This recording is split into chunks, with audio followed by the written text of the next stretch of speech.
नमस्कार बच्चों, राज्य शिक्षा शोध एवं प्रशिक्षण परिषद बिहार पटना में आप सभी का स्वागत है। बच्चों, हम लोग जैव प्रक्रम को पढ़ा। कक्षा 10वीं में प्राकृतिक संसाधन का प्रबंधन भी एक चैप्टर है। पिछली कक्षा में यानी कक्षा 9वीं में आप लोगों ने वायु, मिट्टी, पानी इत्यादि के बारे में जानकारी ली थी, इसके चक्रण को समझा था। ये वायु, मिट्टी, पानी क्या है? तो इसे कहते हैं संसाधन। संसाधन का मतलब आप लोग समझते हैं।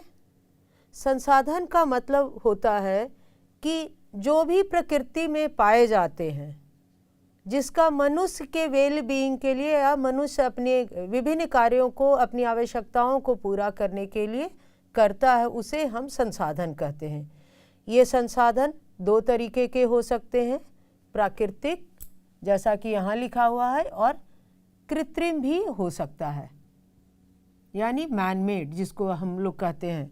नेचुरल तो जैसे पानी है, हवा है, मिट्टी है, ये सब प्राकृतिक हैं। मैन मेड में क्या आ सकते हैं? सोचिए आप लोग। जैसे एक उदाहरण मैं बताती हूँ, कुछ आप लोग सोचेंगे। जैसे बिजली हम लोग डे टू डे लाइफ में इस्तेमाल करते हैं और ये मैन मेड है, प्राकृतिक संसाधन से ही तैयार किए जाते हैं। ज़्यादातर बिजली हमारे यहाँ कोयले से तैयार की जाती है, और अगर पवन से भी तैयार किया जाता है तो वो भी तो प्रकृति में है। यानी प्राकृतिक संसाधनों को लेकर के कुछ ऐसे कृत्रिम संसाधन भी मनुष्यों के द्वारा तैयार किए जाते हैं। बच्चों, संसाधनों के और उसके रिसाइकलिंग के बारे में तो हम लोगों ने जाना। अब यहाँ एक शब्द है प्रबंधन। एक और शब्द हम लोग ज़्यादातर जानते हैं, पढ़ते हैं, संरक्षण। प्रबंधन को अंग्रेजी में क्या कहते हैं? मैनेजमेंट। और जबकि संरक्षण को क्या कहते हैं? कंजर्वेशन।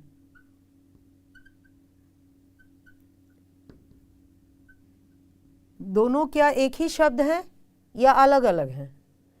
थोड़ा सा दोनों में अंतर है। मैनेजमेंट प्रबंधन का मतलब होता है कि किसी चीज़ का सही तरीके से इस्तेमाल करना, और कंजर्वेशन में थोड़ा सा है कि उसको जुडिशियल एंड वाइज यूज, यानी न्यायिक तरीके से, सही तरीके से इस्तेमाल करें, और उसको कैसे और भविष्य में भी इस्तेमाल हम करने लायक बने रहें, तो उसका साथ साथ उत्पादन को भी ध्यान में हम रखते हैं।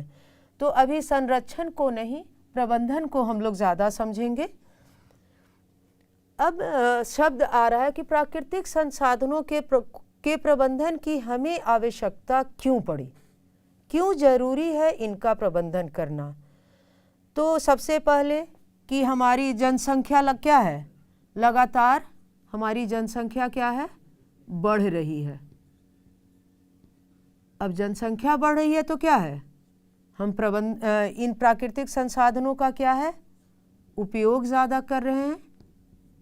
क्या कर रहे हैं? ज़्यादा उपयोग ज़्यादा कर रहे हैं। अब उपयोग ज़्यादा करने से क्या हुआ कि इन संसाधनों में क्या हो गई? कमी आने लगी। यानी ये प्राकृतिक संसाधन जो हैं धीरे धीरे कम होने लगे, यानी संसाधन में कमी होने लगी। अब कमी होने से क्या है कि पर्यावरण प्रभावित होने लगा। इससे क्या हो गया कि पर्यावरण प्रभावित होने लगा, हमारे आसपास की जलवायु प्रभावित होने लगी, पर्यावरण प्रभावित होने लगा। अब धीरे धीरे हमारी एक जनसंख्या से ये तीनों प्रभावित होने लगे। प्रदूषण बढ़ने लगा, और ज़्यादा हम किसी चीज़ का इस्तेमाल करने लगे तो बहुत सारे हमारी आवश्यकताओं की पूर्ति करने के लिए क्या हुआ? फैक्ट्रियाँ लगी, हम व्हीकल ज़्यादा इस्तेमाल करने लगे, तो पर्यावरण में विभिन्न तरह के प्रदूषण की भी समस्या बढ़ने लगी। जैसे आप पढ़ते हैं वायु प्रदूषण, जल प्रदूषण, मिट्टी का प्रदूषण। तो इन सब से हमारी ही फिर लाइफ प्रभावित होने लगी। प्रदूषित हम लोगों ने किया, लेकिन क्या है कि इससे हमारी ही लाइफ प्रभावित होने लगी। इसलिए ज़रूरी धीरे धीरे होने लगा कि इसका प्रबंधन करना आवश्यक हो गया। तो क्यों आवश्यक है ये आपने समझा। कारण उसके क्या है कि हमारी जनसंख्या बढ़ी, यानी सबसे बड़ी बात जनसंख्या के बढ़ने के कारण हम उपयोग हर संसाधन का ज़्यादा किए, तो उपयोग ज़्यादा किए तो निश्चित है कमी आएगी। कमी तो आई ही, साथ साथ हमारे दोहन करने से पर्यावरण धीरे धीरे प्रभावित होने लगा। और पर्यावरण में ऐसे कई जीव हैं, पौधे हैं जो ख़त्म होने के कगार पे आ गए। अगर अब यहाँ से नहीं बचाया जाएगा तो धीरे धीरे फिर बाकी जीव तो ख़त्म होंगे ही, और बाकी जीव ख़त्म होंगे तो हम भी धीरे धीरे समाप्त हो जाएंगे। इसलिए इसे बचाने के, पर्यावरण को बचाने की आवश्यकता ज़रूरी है।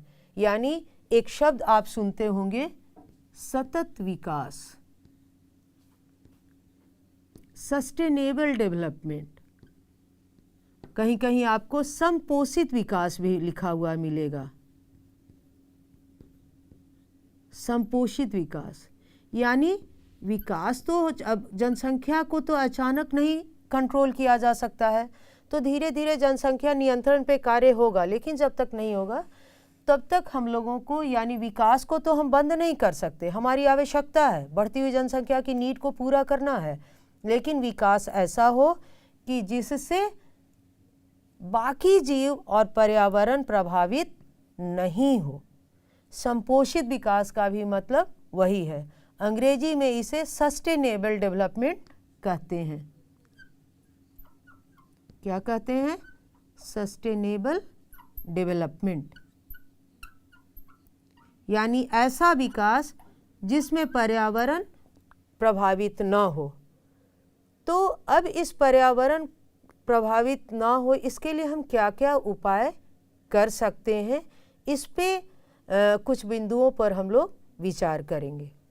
तो बच्चों, संसाधनों के प्रबंधन में किन किन बातों का ध्यान रखना होगा। जैसे हम ज़्यादा उपयोग करते हैं, ज़्यादा कारखाने बन गए हैं, तो वातावरण के अलग अलग अवयव हैं जो प्रभावित हो रहे हैं, प्रदूषित हो रहे हैं। जैसे वायु प्रदूषित हो रहा है, जल प्रदूषित हो रहा है।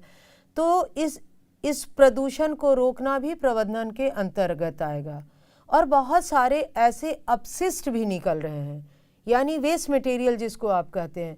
तो ऐसे अपशिष्टों का निराकरण कैसे हो वातावरण में, यानी अगर हम एक फैक्ट्री कोई खोलते हैं, उससे क्या क्या अपशिष्ट पदार्थ निकलते हैं, अगर उस फैक्ट्री के खोलने के पहले उसके अपशिष्टों पे भी काम कर लिया जाए, रिसर्च कर लिया जाए, तो वातावरण में अपशिष्ट पदार्थ कम आएंगे और उसका निराकरण साथ ही साथ होता चला जाएगा। उसका कहाँ कहाँ हम कैसे उपयोग कर सकते हैं।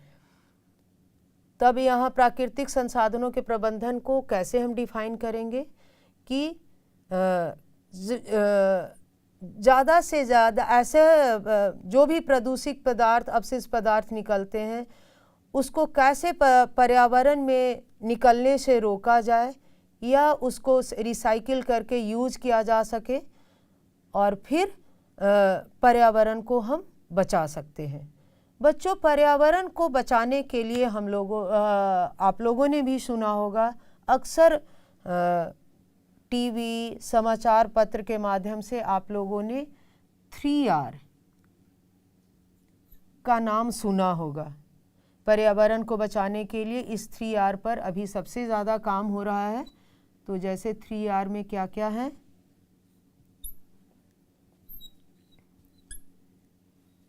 रीयूज,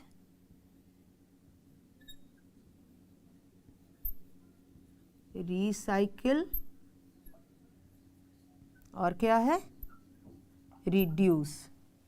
रीयूज यानी पुनः इस्तेमाल करना, रिसाइकिल मतलब जो मटेरियल हम इस्तेमाल किए हैं उसे कहीं और उसे फिर से रिसाइकिल करके क्या कुछ बनाया जा सकता है, और रिड्यूस मतलब हो गया कि कम से कम इस्तेमाल करें। चलिए एक एक के बारे में हम लोग चर्चा करते हैं। इसका पुनः इस्तेमाल, अब जैसे हमारे पास बहुत सारे मटेरियल ऐसे आते हैं जिसका कि पुनः इस्तेमाल कर सकते हैं। हमारे पास कोई इन्वेलप ही आता है, एग्जाम्पल जैसे मैं आपको देती हूँ कि हमारे पास बहुत सारे लिफाफे आते हैं, शादी ब्याह में, फंक्शन में हमें गिफ्ट के तौर पर पैसे उसमें डाल के दिए जाते हैं। अगर उस इन्वेलप को ऊपर में तो नाम लिखा होता है तो उसका तो इस्तेमाल आप वैसे नहीं कर सकते हैं, तो इसको कैसे रीयूज करें? तो उसको आप अगर पलट करके और सिर्फ वो तो कटिंग रहती ही है, एनवेलप का साइज बना, उसको सिर्फ पलट करके और हम चिपका दें तो फिर से हम नाम लिख करके इस्तेमाल उसका कर सकते हैं। तो एक लिफाफे का एग्जाम्पल मैंने बताया, ऐसे और को सोचिए कि कैसे उसको हम रीयूज कर सकते हैं। दूसरा आता है रीसाइकिल। रीसाइकिल का मतलब है फिर से उसका साइकिलिंग, उसको इस्तेमाल करना। हम लोग जब भी अपने घर की सफाई करते हैं और जो भी हमारे घर के लगता है कि अनुपयोगी सामान है, तो बहुतों को आप लोगों ने देखा होगा कि बाहर रोड पर या सीधे कूड़े में डाल देते हैं। पर कूड़े में डालने के पहले हम लोग अगर उस मटेरियल को सोचें कि क्या कहीं ऐसे जगह दे सकते हैं जहाँ से इसका फिर से पुनः उत्पादन किसी और रूप में बदल के किया जा सकता है। तो इसीलिए हमको आपको सबको कोशिश करनी चाहिए, जैसे हम लोग कूड़ा खरीदने वाले होते हैं उनको जा कर के हम लोग दे देते हैं, जैसे पेपर है, प्लास्टिक है, इवन दूध की पॉलीथीन भी बहुत लोग डस्टबिन में फेंक देते हैं या बाहर फेंकते हैं तो नाली जाम होता है, ऐसी कई समस्याएं आती हैं।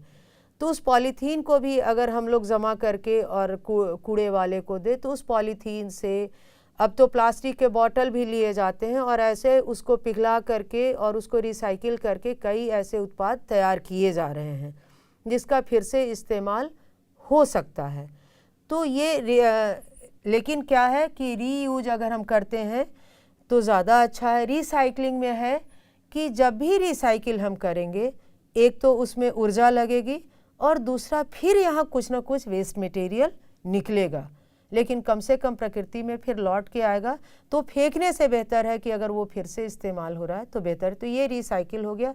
अब रिड्यूस है, यानी हम अपनी आवश्यकता को घटा सकते हैं, कम कर सकते हैं। कैसे कम कर सकते हैं? अब जैसे है कि जैसे हम कपड़े 50 कपड़े भी रख सकते हैं, 5 कपड़े में भी काम चला सकते हैं।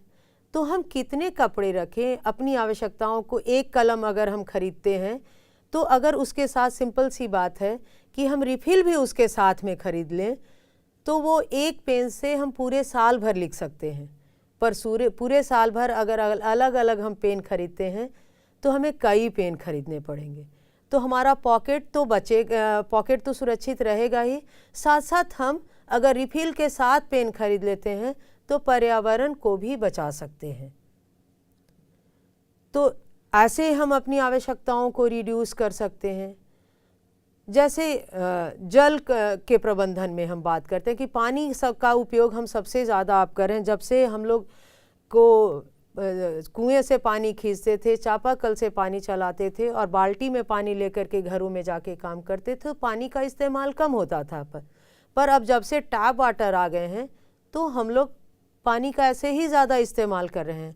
उसके बाद भी अगर टैप वाटर खुले रह गए, ब्रश करना शुरू किया और उसी समय से खुला है नल, तो पानी बर्बाद होगी। यानी अपनी आदतों में सिर्फ सुधार करके हम कई लीटर पानी बचा सकते हैं। और करोड़ों की आबादी है पूरे विश्व की, तो एक बकेट भी पानी कोई दिन में बचाया तो सोच लीजिए कितना पानी बच गया। बिजली की आवश्यकता जैसे ना हो तो कृत्रिम संसाधन को भी हम बचाएंगे और साथ साथ प्राकृतिक संसाधन को भी बचाएंगे। आवश्यकता ना हो तो हम पंखे, लाइट्स बंद रखेंगे। तो ऐसे छोटे छोटे प्रयास करके हम संसाधनों को बचा सकते हैं। तो इस तरीके से उसे रिड्यूस कर सकते हैं, कम कर सकते हैं। हम खर्च तो अपना नहीं रोक सकते, पर आवश्यकता अनुसार उसका खर्च करें तो कम खर्च करना भी समझिए उत्पादन है। हमें ऐसे समझना होगा कि बचाना भी एक तरीके का उत्पादन ही है। ये 3 आर को तो आपने समझा। अब ऐसे कभी कभी आप कहीं देखेंगे 4 आर, कहीं 5 आर, कहीं 6 आर की बात होती है। तो कुछ आर को मैं जोड़ रही हूँ, ऐसे और आर को आप सोचिए कि प्राकृतिक संसाधनों को बचाने के लिए ऐसे कितने आर को हम अपनी हैबिट में शामिल कर सकते हैं। अब जैसे एक आर मैं शामिल कर रही हूँ, रिफ्यूज़, यानी जो अगर कोई ऐसा चीज़ है जो हमारे पर्यावरण को ख़राब कर रहा है, हमारे पर्यावरण को प्रभावित कर रहा है, प्रदूषित कर रहा है, जैसे अब मैं बात करती हूँ पॉलीथीन की ही, बहुत साधारण सा है, कॉमन एग्जाम्पल है। बाज़ार हम जब भी जाते हैं तो पॉलीथीन की हमें ज़रूरत पड़ती है, और पॉलीथीन भी पतले मोटे सब तरह के होते हैं। अगर हम पॉलीथीन लेने से इनकार कर दें, ना लें कि नहीं भाई हमको ऐसे ही सामान दो, मैं थैला लेकर आया हूँ, मैं थैला लेकर आई हूँ, तो ऐसे मटेरियल को हम रिफ्यूज़ कर सकते हैं। ना कहने का मतलब रिफ्यूज़ मतलब ना करें, मुझे नहीं चाहिए, मुझे नहीं चाहिए डिस्पोजेबल ग्लास में पानी, मैं अपना ग्लास लाया हूँ, मैं अपना बॉटल लाया हूँ। ऐसे बहुत सारे मीटिंग्स होते हैं जहाँ अगर हम डिस्पोजेबल ग्लास को रिफ्यूज़ करें, प्लास्टिक के ग्लास को रिफ्यूज़ करें, तो ऐसे कचरे को इकट्ठा होने से रोक सकते हैं, पर्यावरण को प्रदूषित होने से बचा सकते हैं। तो मैं कुछ एग्जाम्पल दी हूँ रिफ्यूज़ का, ऐसे कई जगहों पे आप सोचें कि आप अपने लाइफ में कहाँ कहाँ क्या क्या रिफ्यूज़ कर सकते हैं, ना कहना सीख सकते हैं। कभी कभी ना खुद के लिए भी और पर्यावरण के लिए फ़ायदेमंद होता है। एक और आर की मैं बात करती हूँ, रीपर्पोज।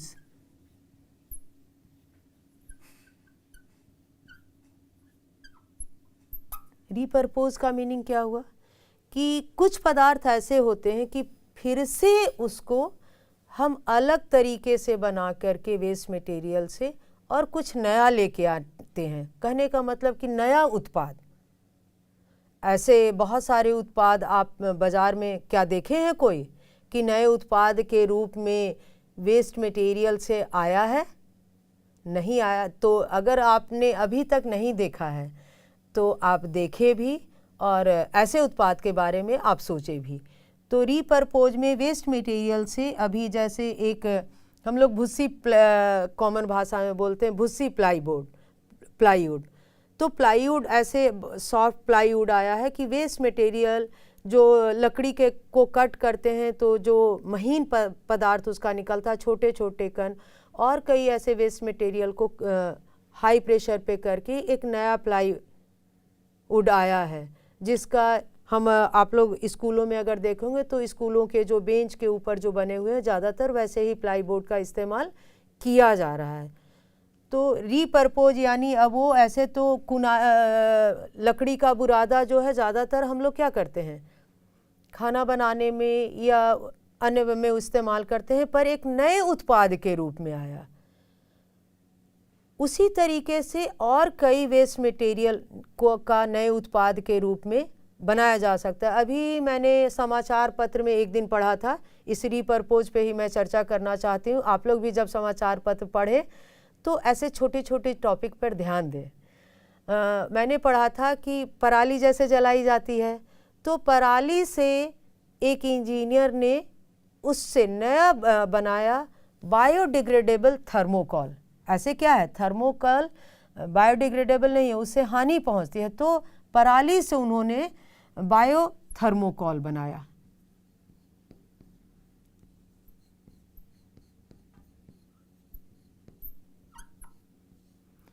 अब पैकेजिंग में थर्मोकॉल को तो इस्तेमाल होगा ही। अब शीशे को कहीं भेजना है, कोई डेलिकेट वस्तु को हमें कहीं तक पहुंचाना है, तो पैकेजिंग मटेरियल में तो थर्मोकॉल जैसे मटेरियल का इस्तेमाल करना हमारी मजबूरी है सुरक्षित पहुंचाने के लिए। ट्रांसपोर्टेशन तो एक जगह से दूसरे जगह पहुंचाने के लिए आवश्यक चीज़ है, ट्रांसपोर्टेशन को हम नहीं रोक सकते, लेकिन थर्मोकॉल अलग तरीके से बना तो सकते हैं। तो उस इंजीनियर ने ऐसा सोचा और वो सप्लाई भी कर रहा है। तो इस तरीके से रीपर्पोज का एक बेहतर उदाहरण है। अब बच्चों आते हैं कि ऐसे और कई कचरे हमारे आसपास मंदिरों में, सब्जी मंडियों में निकलते हैं, तो कचरे को गला करके हम कंपोस्ट के द्वारा खाद तो बना रहे हैं, लेकिन क्या उससे ऐसे ही कोई उत्पाद भी बनाए जा सकते हैं? तो मेरे विद्यालय की एक बच्ची ने कचरा प्रबंधन पर, ऐसे ही इस 3R के अंतर्गत कचरा प्रबंधन पर उसने अपना एक प्रोजेक्ट बनाया है।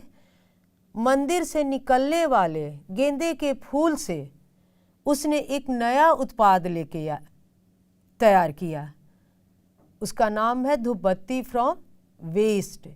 वो धूपबत्ती 2 तरह की बनाई है, एक पूजा के लिए और दूसरा मच्छरों को भगाने के लिए, अपने आसपास के उपस्थित सामानों से ही। और मच्छर के कारण तो हम आए दिन देखते हैं मलेरिया, सबसे ज़्यादा तो मलेरिया से भी ज़्यादा अभी हम लोग डेंगू से प्रभावित हैं। तो अगर कचरे से ऐसे नए उत्पाद जो न पर्यावरण को प्रदूषित करे और न व्यक्ति को, तो ऐसे उत्पाद कल के डेट में अगर मार्केट में आते हैं तो हमारे जो सतत विकास है, संपोषित विकास है, उसको सपोर्ट करेगा और आने वाले कल में एक बेहतर पर्यावरण का हम लोग निर्माण करेंगे। तो बच्चों चलते हैं, देखते हैं उस छात्रा के द्वारा बनाई गई कचरा प्रबंधन पर बनाए गए प्रोजेक्ट को, कि उस बच्ची ने क्या क्या इस्तेमाल किया है, कैसे बनाया है, अपने आसपास को कैसे देखा और समझा। इस प्रबंधन के अंतर्गत मिलते हैं उस छात्रा से। नमस्कार, मैं वैष्णवी राज, मेरी गाइड शिक्षिका का नाम निशी कुमारी। मैं महादेव उच्च माध्यमिक विद्यालय खुसरूपुर पटना से आई हूँ। आज मैं आप सबके सामने एक प्रोजेक्ट लेकर के आई हूँ। मेरे इस परियोजना का नाम धूपबत्ती फ्रॉम वेस्ट है। इस परियोजना को चुनने का उद्देश्य है कि लोग प्रकृति से जुड़ें एवं इसका महत्व समझें। हमारे आसपास के वातावरण में अवशिष्ट पदार्थों को पहचानें और उनका पुनः उपयोग कहाँ और कैसे किया जा सके उसे समझें। इस परियोजना को चुनने का एक वैज्ञानिक दृष्टिकोण भी है। अपने आसपास के वातावरण तथा मंदिरों से निकलने वाले अवशिष्ट पदार्थों की जानकारी इकट्ठा करना तथा उन अवशिष्ट पदार्थों का पुनः जीवनोपयोगी उत्पाद के रूप में प्रबंधन करना।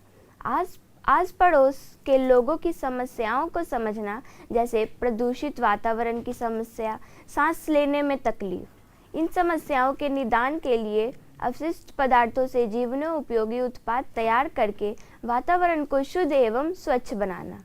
ग्रामीण क्षेत्रों में ऐसे उत्पाद तैयार कर स्वरोजगार उत्पन्न करने के लिए लोगों को जागरूक करना।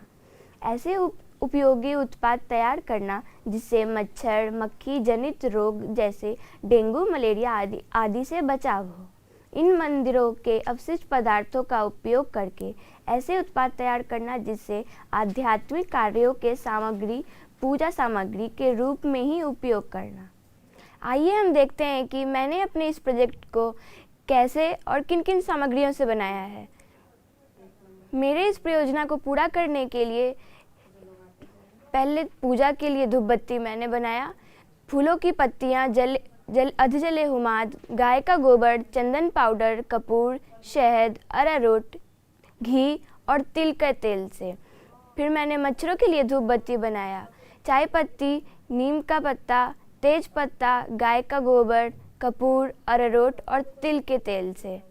इस धूपबत्ती को बनाने के लिए सर्वप्रथम मैंने फूलों को गोबर, गाय का गोबर, नीम का पत्ता, तेज पत्ता आदि को अच्छे से धूप में सुखाकर पीस लिया। पीसे गए मिश्रण में मैंने घी, शहद, अरारोट आदि को मिलाकर अच्छे से बाइंड कर धूपबत्ती के शेप में तैयार कर लिया। मेरा यह धूपबत्ती पूरे ही शुद्ध सामानों से बना है जो पूजा में इस्तेमाल हो सकता है और जिससे हमारे वातावरण भी शुद्ध रहेगा और जिससे मच्छर भी भागेंगे। चलिए अब हम देखते हैं कि यह धूपबत्ती हमारे समाज के लिए कैसे उपयोगी है। प्रदूषण एवं सांस से जुड़ी समस्याओं के समाधान के लिए निर्मित उत्पाद जैसे अधजले हुमाद, फूल और मंदिरों से निकले अन्य अवशिष्ट पदार्थों से तैयार किया गया धूप बत्ती जो रसायन मुक्त है एवं यह सेहत को किसी भी प्रकार से हानि भी नहीं पहुंचाता है। वातावरण से निकले पेड़ों के पत्तियों एवं घर में चाय बनाने के बाद बची बेकार चाय पत्ती से निर्मित मच्छर भगाने वाला धूप बत्ती जो कि स्वास्थ्य के लिए हानिकारक रसायनों से मुक्त होगा। मंदिर के फूलों, पत्तियों और घर के अवशिष्ट पदार्थ चाय पत्ती से निर्मित ये उत्पाद कई लोगों के द्वारा इस्तेमाल करने एवं उनसे मिली जानकारियों से ये साबित हुआ कि लोगों की सेहत से जुड़ी समस्याएं तो दूर हुई हैं और लोगों ने इसे पसंद भी किया तथा इसकी मांग भी की। अपने आसपास के वातावरण एवं मंदिरों के अवशिष्ट पदार्थों से कई और जीवनोपयोगी रसायन रहित उत्पादों का निर्माण करना। उम्मीद है कि मेरा यह उत्पाद आप सभी को पसंद आया होगा और मैं आशा करती हूँ कि आप इसे अपने घर पर तैयार कर इसके लाभकारी गुणों का फ़ायदा उठाएंगे। तो मिलते हैं ऐसे ही अगली गतिविधि भरी वीडियो में। तब तक के लिए नमस्कार एवं धन्यवाद। बच्चों, आप लोगों ने देखा कि कैसे वो धूप बत्ती तैयार की। क्या उसमें जो उसने मटेरियल इस्तेमाल किया था आपके आसपास आसानी से मिलने वाले थे, है ना, मिलने वाले आसानी से। तो जैसे उस बच्ची ने एक गेंदे के फूल पे कार्य किया। अलग अलग मंदिरों में आप देखेंगे बच्चे अलग अलग कचरे निकलते हैं। साईं मंदिर से गुलाब का फूल निकलता है, भगवती का जहाँ मंदिर है वहाँ कुछ और निकलेगा, वहाँ उड़हुल का फूल ज़्यादा मिलेगा। तो अलग अलग कचरे से हम क्या क्या बना सकते हैं, नए उत्पाद लेके आ सकते हैं खाद के साथ साथ। तो ऐसे कुछ उत्पादों के बारे में आप भी सोचें। अपने इसके लिए क्या है, आपको आसपास का अवलोकन बढ़ाना होगा, देखना होगा कि क्या क्या कचरे के रूप में हमारे आसपास निकल रहे हैं और इनसे क्या क्या हम बना सकते हैं।